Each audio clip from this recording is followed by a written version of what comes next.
We kept hearing there's no crime here. So you think that's a red line that that ideally in life is supposed to go directly to a law on the books? You're saying that some of the language in the Constitution that allows what we witnessed today doesn't tie specifically to laws.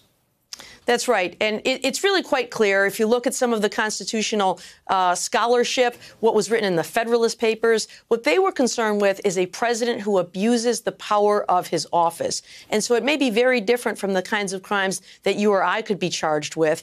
But a president who abuses his office, this is the one remedy that Congress has as a check to remove him from office if he demonstrates that he is unfit to serve.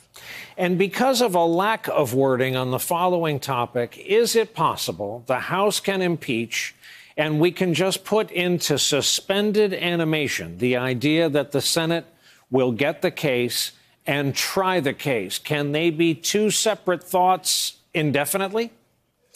There is nothing in the Constitution that talks about the timing of things. Certainly, there's a right to a speedy trial. That applies in criminal cases. I suppose one could make an argument by analogy that there's at least some similar concept here, that you can't keep it hanging over the president's head, say, for the entire duration of his presidency. But Nancy Pelosi does hold some cards here. The Senate can't vote on and have a trial and decide whether to convict or acquit until they have the case.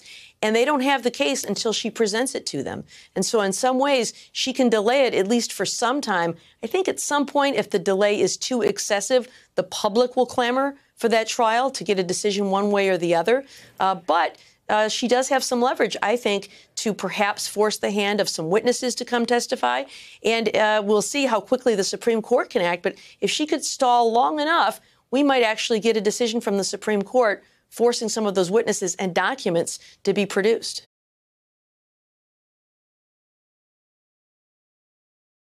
Hey there, I'm Chris Hayes from MSNBC. Thanks for watching MSNBC on YouTube. If you want to keep up to date with the videos we're putting out, you can click subscribe just below me or click over on this list to see lots of other great videos.